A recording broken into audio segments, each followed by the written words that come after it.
Hey, how's it going everyone? Welcome back to Keeping Fish Simple. So in today's video, we're gonna be doing a fish room tour. Now, last month I missed a fish room tour and you guys have been getting up me for it.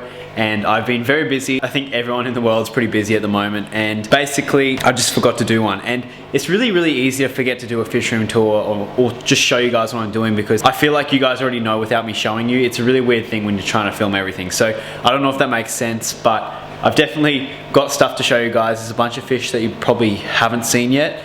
And today I'm gonna show you all of my tanks. So I've got 8 tanks at the moment. I've been kind of hoarding a lot of stuff and kind of slowing down a lot of breeding, and there's a few reasons for that. And basically I've got a ton of fish at the moment. I've got some overstocked tanks, I've got some severely understocked tanks, and basically let me just show you everything that's going on. Okay, so I just switched over to my phone, which is probably why the audio is really different. But my phone does a way better job than my camera at focusing on the fish and showing you guys pretty much everything. So this is my first room. Now, this used to be my mum's beautiful, gorgeous breakfast room, and now it has been turned into a fish room. Now, there are 6 tanks in this room, so there's 2 20 gallons here.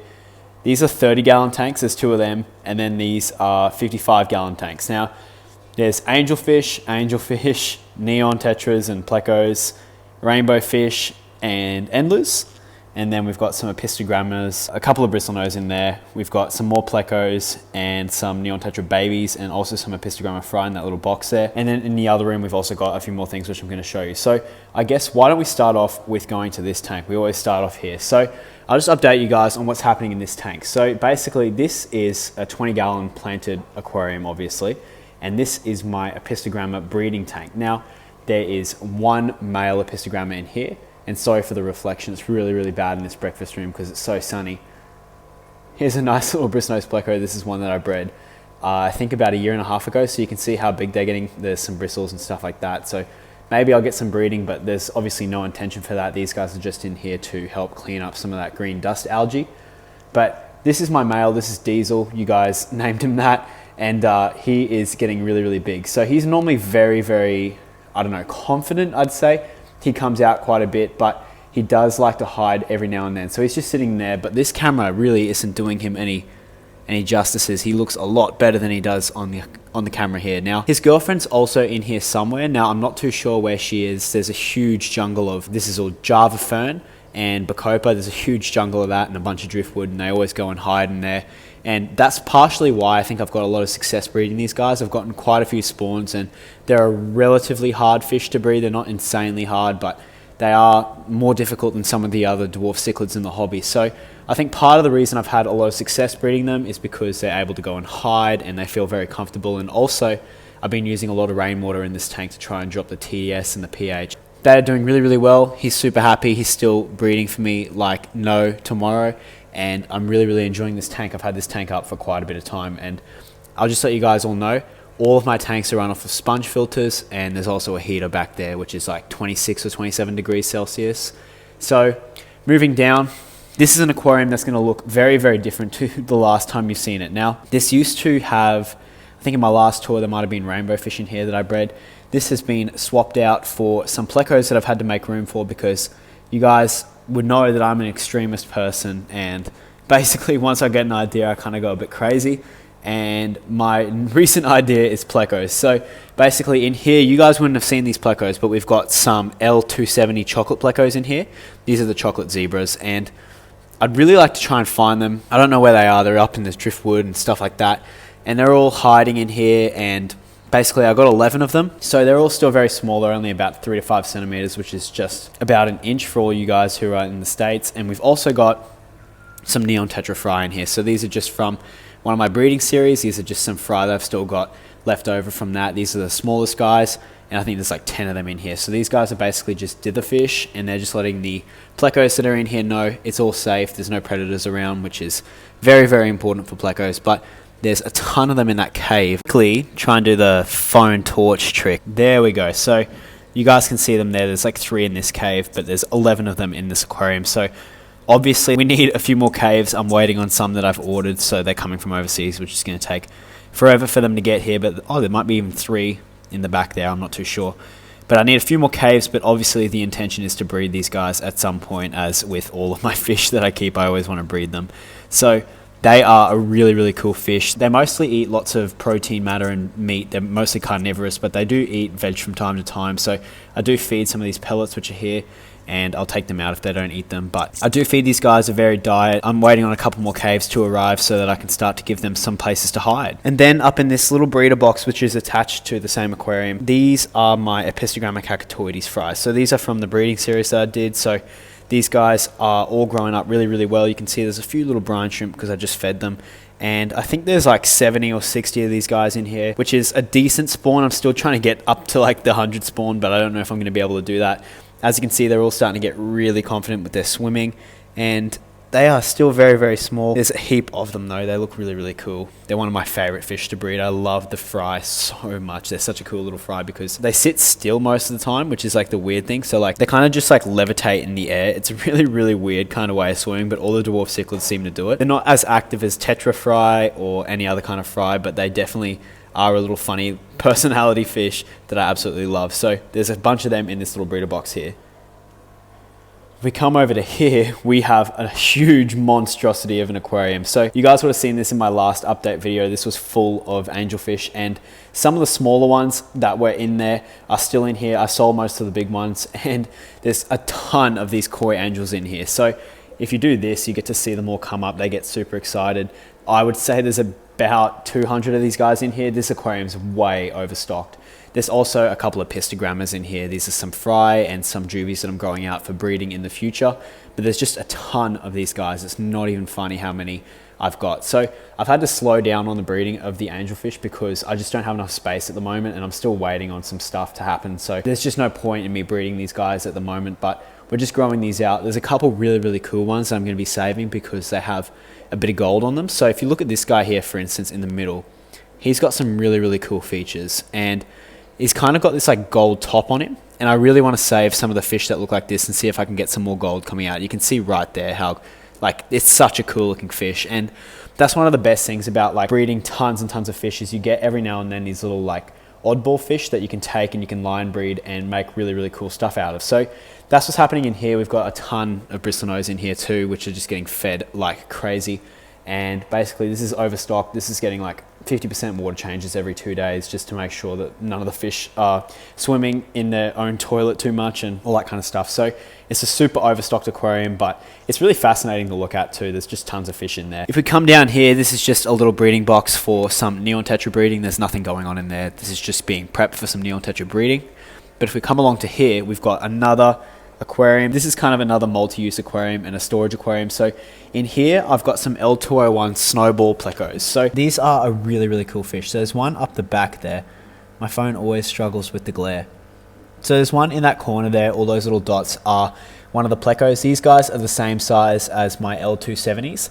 So these guys are still very small. They're all eating really well. And I've got 6 of them in here. So I would have bought more, but there was no more available. So I've kind of I'm stuck with 6. I would have liked to have like at least 10 or something like that, but I've only got 6 of them in here. And they're being housed with my neon tetra breeding colony. So these were the neon tetras that have been bred in all of my breeding series.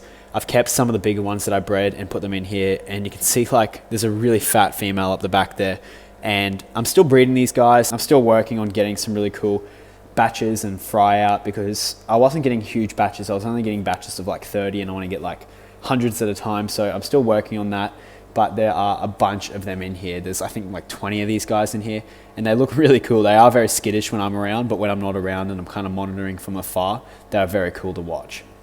And if we come up to here, we've got 2 more of my 4-foot aquariums. So this top one here, you guys already know, this is my 55-gallon like river themed kind of aquarium. This is a planted aquarium and there's just tons and tons of plants in here. So there's a bunch of Amazon swords up the back. There's crypts up the front, like crypt wendis, and I can't remember the other one up the front. There's some Anubias here, Java fern, and just like a ton of jungle val throughout. There's some huge plecos in here. These are like 4 or 5-year-old plecos at this point. There's just tons of them. There's 6 of the koi angels. So these angelfish made all of the fry that are over there, which is kind of crazy to think about. Here's one of Diesel's babies that I kept because they look so good. So this will be another future breeder, and there's a female somewhere in here. He kind of bonds with her quite a bit, but you can see the sheer size of some of these plecos are just like, it's crazy. So there's a big female here.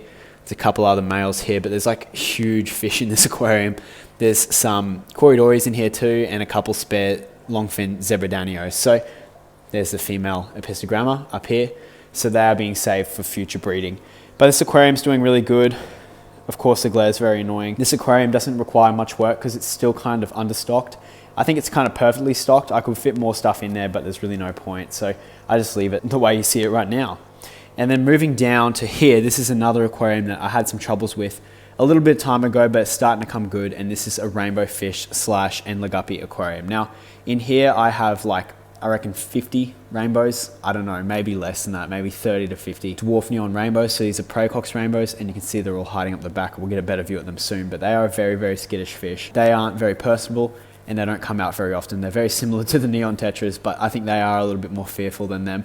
But when they forget that I'm here, you can see they start to do all kind of crazy schooling things, and it's really, really fun to watch. They are one of my favorite fish. So I've got a spawning mop in here. This will be for when they want to lay eggs, and I can hatch the eggs and take the spawning mop out and do whatever.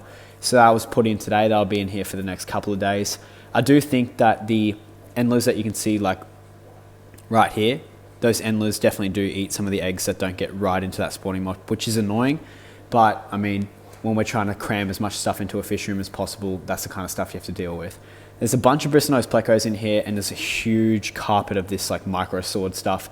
I think it's micro swords. I'm not entirely sure. I've been saying that it's micro swords, but I could be completely wrong. They are looking very, very good. And some of them are just getting like, it's just an insane carpet. There's no CO2 or anything like that. There's just sponge filters and an eBay light up top. But if we come here, you guys can get to see the dwarf neon rainbow. So this is a very cloudy aquarium. It's still dealing with some overstocking issues. There's way too many fish in this aquarium, and there's no ammonia or nitrates. It just creates imbalances in chemicals and just makes a ton of algae. So we're just coming back from a huge algae bloom, and it's also very cloudy because I fed some green beans yesterday, so it always clouds up the water. But you can see as well, there's some blue star endlers in here. Now, if I move this light forward, you guys can see that these are a colony I've been working on for quite a long time. And I've been trying to get that double kind of veil tail kind of look out of them. There's some with the single sword behind them. Like you can see this guy right here, he's got a single sword, but most of them now are starting to get this like double sword, and they look really, really cool. So I've been breeding these for quite a bit of time and trying to get that look, but there's still a lot of work left to do, and I haven't been giving it like my best shot. I've just been too busy with other stuff, but there's just a ton of fish in this aquarium. It's like unbelievable. So I actually started out with I think 10 dwarf neon rainbows, and I bred all of these ones that you can see here just so I could fill this aquarium up, and I haven't really had time to keep breeding them. They're just kind of sitting in here until the day I get to have a real good shot at breeding them. But you can see when they're in big groups together, they get really, really confident, and some of them just have incredible colors on them. Like there's some iridescent displays right here like that are just, the camera's not doing it any justice. They just look so unreal. Just quickly show you guys these two aquariums. So these aren't even aquariums, these are just little breeder boxes. This is one with some eggs in it. There's just like a little fry in there the camera's not going to be able to pick up. And this is also for some future neon tetra breeding. So there's nothing really going on here, but I am using and experimenting with little like boxes and stuff like that for you guys to try out as well. Just like I'm experimenting with hatching eggs in them and raising fry and stuff like that to see how it goes. So just quickly wanted to show you that.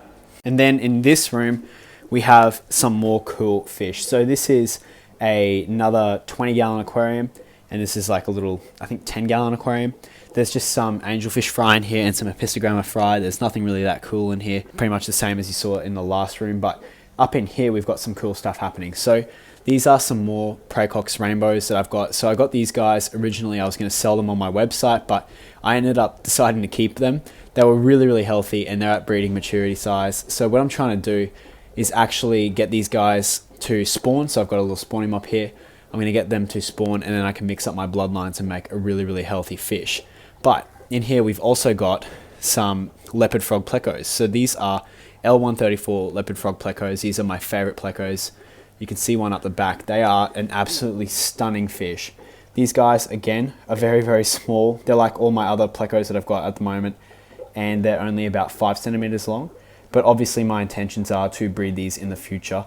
So they are doing really, really well. I got 9 of them, and I've still got all 9. So there's one up in the back there. This aquarium might look really dirty, but there's just a ton of mulm in here. It's got 0 ammonia and 0 nitrates in it. So I'm really, really stoked with how this aquarium's doing. Basically, this is just, again, like a little kind of stocking aquarium I would like to have some more breeding going on and like fill this up with fry, but I just simply don't have the time or space at the moment while I'm working on other stuff. So at the moment, everything's kind of on hold, and I'm just buying and collecting as many things as possible and shoving them into an aquarium. This is like an aquarium that's kind of reflecting that. So there's 9 leopard frog plecos in here. They look absolutely amazing.